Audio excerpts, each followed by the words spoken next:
નમસ્કાર મિત્રો, અત્યારે ગિરનાર ઉપર તમે ચડવા જતા હોય તો ખાસ કરીને સાવચેતી જાજો, કારણ કે 2 દિવસ પહેલા એક એવી ઘટના બની છે કે સાંભળીને તમારા રૂવાટા ઊભા થઈ જાય ભાઈ। હા મિત્રો, એક 10 વર્ષના બાળકને ગિરનાર પર્વત ઉપર 50 નંબરની સીડી ઉપરથી જે સાવજ હતો એ ખેંચીને લઈ ગયો છે અને છોકરાનું ભાઈ મૃત્યુ થઈ ગયું છે અને એની ફેમિલી એટલી પરેશાન છે કે જેના વિડીયો હું તમને સાઈડમાં બતાવી દઉં છું।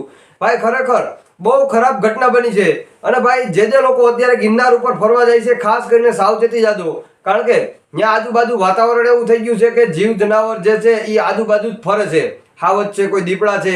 હવે એનું કારણ શું છે તો કે ગિરનાર છે એ આખો જંગલ છે અને જંગલમાં તો ભાઈ ગમે ત્યારે હાવજ દીપડા કાંઈ પણ રખડતું હોય અને માણસો અત્યારે એન્જોય કરવા માટે, વરસાદનું વાતાવરણનો એન્જોય કરવા માટે દૂરથી આવે છે, આખું ફેમિલી। અને ભાઈ આ જ્યારે રાત્રિના સમયે વહેલા સડતા હતા ત્યારે ખાલી 50 પગથિયાથી જ હાવજ એને ઉપાડીને વયો ગયો છે, જેના હું ફોટા એ સાઈડમાં તમને બધી બાજુ બતાવી દઉં છું। તો ખાસ મિત્રો તમે સાવચેતીને રહેજો જો ગિરનાર પર્વત ઉપર ફરવા જતા હોય તો।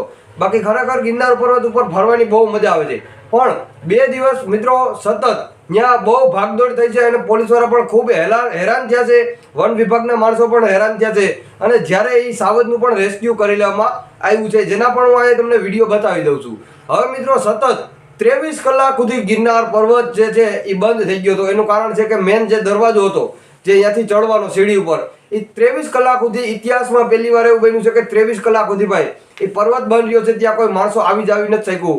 હાલ આજે 12 તારીખના રોજ અત્યારે ચાલુ પણ થઈ ગયું છે ગિરનાર પર્વત ઉપર કોઈ પણ માણસો ચડી શકે, કારણ કે જે સિંહ હતા એ બધા રેસ્ક્યુ કરી લેવામાં આવ્યો છે વન વિભાગ દ્વારા।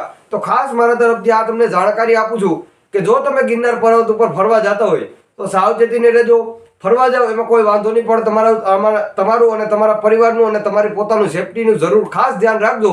બાકી ચેનલ ઉપર તમે લોકો નવા છો તો ફટાફટ દઈને આપણી ચેનલને સબસ્ક્રાઇબ બટન દબાવી દેજો, બેલ આઇકન ઓલ પાસે પ્રેસ કરજો, જેથી કરીને આવનારા નવા વિડીયોની માહિતી તમને સૌથી પહેલા આપણી ચેનલ ઉપર મળી જશે। મળીએ ભાઈ નવા વિડીયો સાથે।